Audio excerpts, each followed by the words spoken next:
Hoy analizamos el AO Q24 G2A, un monitor de 24 pulgadas, resolución de 1440p y una frecuencia máxima de 165 Hz. Sí, no es el típico monitor de 27 pulgadas que suelo testar, pero no es un monitor del montón. Con panel IPS y una buena precalibración de fábrica, tiene varios niveles de overdrive, compatibilidad G-Sign y FreeSign, función MBR y un input lag y tiempos de respuesta que superan a casi todos de su categoría. Vamos a ver brillo, color, voy a calibrarlo, vamos a ver cómo se comporta en consola y juegos de PC y todo lo que lleva. De los mejores monitores que he visto, relación calidad-precio, y visto por unos 200 euros. Empezamos. El diseño sigue la serie G2 de AO, con un acabado negro mate y detalles en rojo oscuro. Los marcos laterales y el superior son muy finos y el borde del panel con el borde plástico del marco se combinan. Está muy guapo. La base tiene forma de estrella con dos patas delanteras más largas y el monitor se mantiene muy estable. La parte de atrás tiene unas líneas rojas con un clip para cables. El brazo no es completamente recto y los materiales son plástico normal, no se siente endeble tampoco. Es bastante ajustable, una altura de 12 centímetros, baja bastante, una inclinación de -4 a 21 grados, un giro horizontal de -30 a -30 grados y una rotación de 90 grados en vertical de un solo lado, y también es compatible con BESA 100% por si quieres sujetarlo en brazo. Vamos a la pantalla. Tiene un panel IPS de 23.8 pulgadas y resolución QHD. De hecho, tiene un contraste de 1064:1 medido en el modo sRGB, lo habitual más o menos en los IPS. No es común 24 pulgadas y esta resolución, por lo que la densidad de píxeles es superior y las imágenes se ven más nítidas. El acabado del panel es mate con antirreflejos básico. A diferencia de otros IPS que reflejan peor, en este caso no se ve tan borroso. Los ángulos de visión son bastante buenos, los colores y contrastes se mantienen muy bien al mirar desde los lados, arriba y abajo, es lo bueno de los IPS. Pero sí que se aprecia el IPS Glow dependiendo del ángulo y he encontrado una fuga no muy pronunciada en la esquina, aunque también te digo que esto es una lotería, puede variar también de un modelo a otro. Para reducir estos efectos te diría que no utilices paneles IPS en habitaciones que tengan mucha oscuridad, intenta controlar la iluminación siempre de frente a ser posible, porque cuando los ángulos es donde más se nota, y no abusar mucho del brillo máximo. El monitor tiene un modo sRGB nativo, que se puede usar desde la temperatura de color. Y viene bastante bien ajustado de fábrica en el modo sRGB. La temperatura de color es de 6437 Kelvin, muy cerca del estándar de 65 con una ligera desviación a tonos fríos. El delta E promedio es de 2.12 y máximo 4.11, por lo que hay alguna desviación notable en algunos tonos. Y la gamma promedio ronda los 2.0. El brillo, eso sí, baja bastante hasta 143 nits con este modo.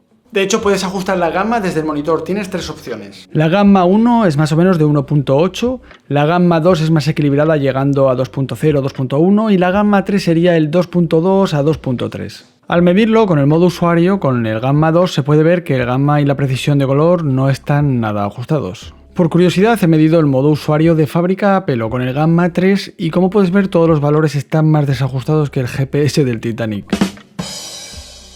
Y para calibrarlo he usado el modo usuario, ya que como suele pasar el modo sRGB nativo, bloquea la temperatura y el brillo, y he usado estos valores para sacar el punto blanco, aunque luego te explicaré la configuración manual y instalaré el perfil ICC. También puedes usar el modo sRGB, pero personalmente no me gusta porque baja mucho el brillo. Una vez calibrado ya pues todo encaja, la temperatura a 6500, balance de grises más uniforme y la gamma estable en 2.2. Así tenemos una cobertura sRGB del 98.9%, 73.5 Adobe RGB y 77.8 de CIP3. Con un Adobe RGB tan bajo no recomiendo el monitor para editar profesionalmente fotografía, diseño gráfico o vídeo.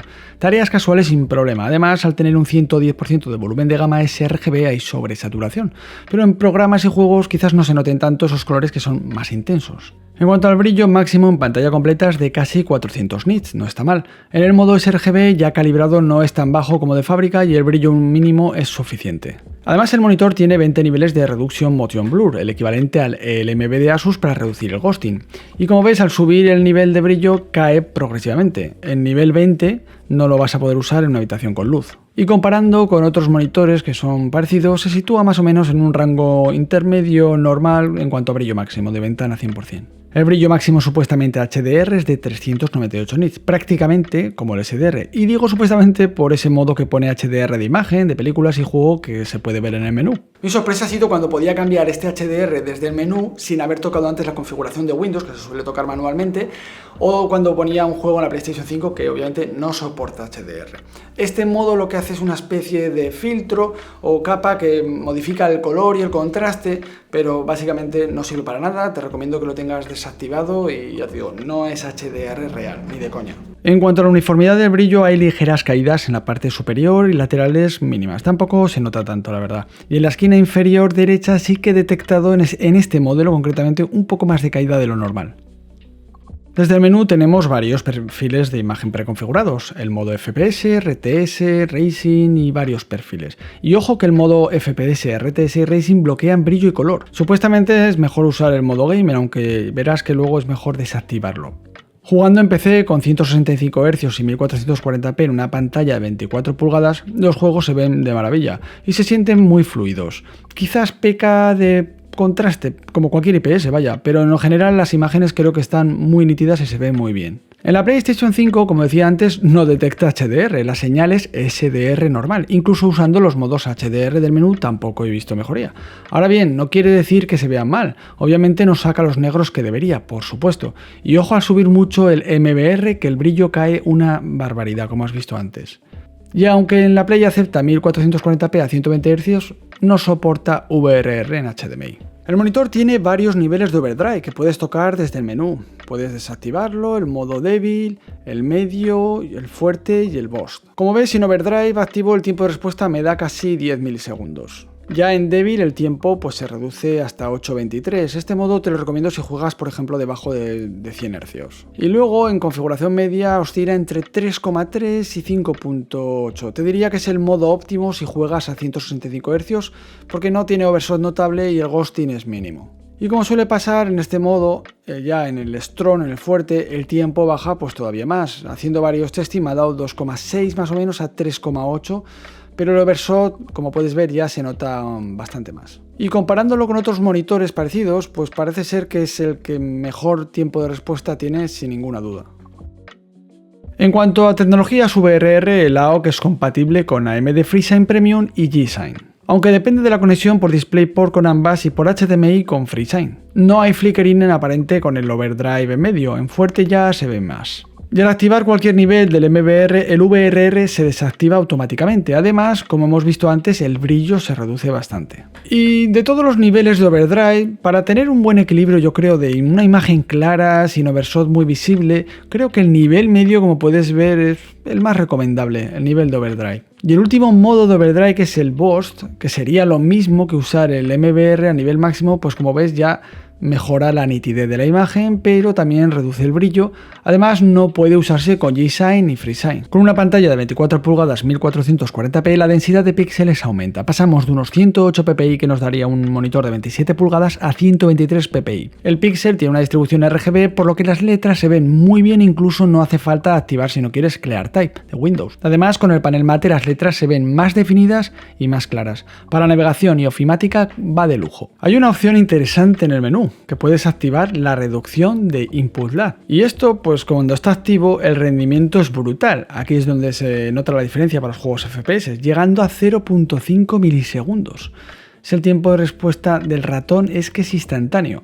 Y eso sí, cuando está desactivado esta opción, pues te va a subir un input a 10 milisegundos, ahí se nota más. Y esta es la configuración manual que te recomiendo. En ajustes, en gaming, desactivar el Game Mode. Si pones cualquier perfil como FPS, RTS y Racing, se bloquean opciones, incluso el overdrive. Además, incluso si usas el Gamer 1 y el 2, es que desaparece la opción de ajustes de color. Es increíble. Así que te recomiendo que pongas directamente el Game Mode, si puedes evitarlo, que lo pongas en off, desactivarlo. En el apartado de brillo, te recomiendo usar por la mitad, a ser posible, o quizás un poco menos, aunque eso ya también depende de la habitación que estés, el tipo de contenido que veas y tal. El gamma, usar el 1 o el 3. El HDR Mode, directamente que lo pongas desactivado, o sea, es que es una emulación que no vale para nada, sinceramente. Y en overdrive, pues como te comentaba, mejor usar el medio para evitar el overshot, que suele ser los valores normales. Si quieres usar el MBR para competitivo, pues tienes que quitar el G-Sign. Y te diría de usar, eso sí, el modo Strong. Y ya pues regular el MBR a lo que quieras. pero en overdrive, como te comento, en strong, en fuerte. Y la temperatura de color en usuario personalizada te diría ajustar el rojo en 45, el verde en nivel 46 y el azul he puesto en 63. Así es como he conseguido el punto blanco en la medición. Luego ya instalas el perfil ICC que te dejo en el grupo de Telegram y así lo tendrías calibrado y con muy buena precisión de color ya de serie. El menú la verdad que es bastante tosco, son 4 botones y es un poco lioso, la verdad. Un joystick hubiera sido perfecto. Al final te acostumbras, eso sí. Vamos a ver el menú completo. Bueno, tenemos en iluminación, tenemos contraste, brillo, el modo eco, que aquí lo tengo en estándar. Luego tienes la gama que hemos visto, que tienes la opción 1, 2 y 3. Te recomiendo la 1 y la 3. Tenemos también el DCR. Y luego el modo HDR, que lo tengo desactivado. Tienes de imagen, de película, juego, pero no vale para nada. Es un filtro que sinceramente no vale para nada. Vamos a la opción de color. Aquí tenemos la temperatura de color, yo la tengo en usuario. Como has visto, tienes diferentes tonos y también el sRGB por si lo quieres usar. Luego tienes este modo DCB, donde son diferentes también perfiles de color, el demo DCB y ahí tenemos el Low Blue Light. Luego tenemos esto de Picture Box, que es para básicamente los macros, o sea, el tamaño de los lados, que yo prácticamente no he utilizado nada, de la posición vertical y de la posición horizontal, si quieres mover la imagen. Yo ahí le he dejado ahí directamente desactivado. Luego tenemos del tema del menú, pues los clásicos para el idioma, tipo apagado, el de DisplayPort, que tienes varias opciones, 1.2, 1.1, es un poco más antiguo este modelo. Y luego tenemos diferentes posiciones, el volumen, transparencia. Bueno, es una locura este menú, es un poco lioso. Luego el Game Setting, pues aquí lo que te he dicho, dejarlo directamente desactivado en off, aunque tienes los perfiles que hemos visto, que es que desactivan muchas opciones, entonces para eso es mejor hacerlo a tu gusto. El Shadow Control, ahí tenemos activo ya el Low Input Lag, el Game Color, el Overdrive que hay. En este menú lo tengo ahora mismo desactivado, testándolo. El G-Sync también lo tengo desactivado. El contador de frames y el MBR. Y en extra, pues bueno, selección de la entrada, del tiempo y otras opciones. Dentro del paquete tenemos la base, el brazo, la alimentación, un cable DisplayPort, cable HDMI, manual de usuario y la pantalla. En cuanto a puertos, va limitado. Un DisplayPort 1.2 que saca 165 Hz a 1440p, compatible con G-Sync y FreeSync. Un HDMI 2.0 que saca 120 Hz a 1440p, soporta 4K a 60 Hz de entrada, pero lo rescala a 1440p. Y una salida de audio. Al no tener DisplayPort 1.4 no soporta DSC ni HDRA, ni tampoco tienes puertos USB-C ni puertos USB-A, va un poco limitado. El AUX lo he visto en PC Componentes en oferta por casi 200 euros, muy buen precio. Monitores parecidos, haciendo un filtro rápido en PC Componentes, que es el marketplace que más monitores tiene, disponibles, filtrando por pulgadas y también por resolución. Vemos que hay pocas opciones. En este caso está el AUX, que es el que hemos analizado, y luego está el KTC. Estos son otros monitores que son más para ofimática, no son tan híbridos, y el único que podríamos decir que es parecido es el KTC, que también es 24 pulgadas, es panel IPS, QHD, tiene mayor frecuencia de 180 Hz y sí que es verdad que tiene mejor color, brillo y soporta HDR básico. Eso es importante, que este no, como lo puedes ver aquí, también MPRT compatible. Eso sí, cuesta unos 179 euros ahora en oferta. No he visto opciones que sean interesantes similares a la AUX. Como siempre vamos a ver los pros y los contras del monitor. Lo primero a destacar es la latencia, que es muy baja. Los tiempos de respuesta con esa frecuencia de 165 Hz no están nada mal. El tamaño, a ser compacto, una pantalla más pequeña con QHD, con esa resolución, se ve muy bien. Tiene buena calibración de fábrica con el modo sRGB. Tiene unos altavoces, aunque un poco pobres, pero bueno, algo ayuda, tener mejor que no tenerlos. Y también el precio, que creo que es bastante económico por el rango de monitor que es. Como contras, lo primero te diría la limitación de los puertos, sobre todo en el DisplayPort. Y como has visto antes, la opción esa HDR en menú es mentira, no es HDR real, por así decirlo. El menú no me gusta nada, esa de los 4 botones es un poco lioso, te tienes que ir acostumbrando, prefiero de toda la vida el joystick. También el brillo limitado cuando se usa el MBR, que es algo bastante común. Y por supuesto el glow que tiene los IPS, que en este lo llega a notar en diferentes ángulos, se notaba bastante. La verdad que tenía ganas de probarlo, el monitor, y me ha gustado bastante. Es pequeño, compacto, pero esto es una bala. Y has visto las pruebas, si juegas en competitivo, te gustan los juegos FPS, más o menos velocidad, esto va muy rápido, creo que está muy bien, pero es verdad que el HDR flojea, obviamente tenía que tener algo malo, y lo puedes notar, depende del monitor que vengas en los juegos, y el brillo SDR quizás es un poco limitado, pero bueno, ni tan mal. Quizás es verdad que el menú es un poco lioso a la hora ya tanto de utilizarlo como de las opciones que tiene, porque hay muchas y una opción puede capar a otra opción, puede anular, pues ya has visto con el VSign que el MBR se desactiva, bueno, hay muchas cosas, pero si tienes este monitor o lo quieres comprar, te recomiendo que utilices la configuración que te he dejado manual, siempre en modo usuario, con los valores RGB, que es donde he medido el punto blanco, e instales ya el perfil ICC y con eso lo vas a poder aprovechar al máximo. También es verdad que puedes utilizar el modo sRGB, que está genial, pero como siempre, aparte de que capa otras opciones, el brillo se limita bastante. Y nada más, espero que te haya gustado este monitor, ya te digo que es una bala y además por el precio que tiene de unos 200 euros está genial.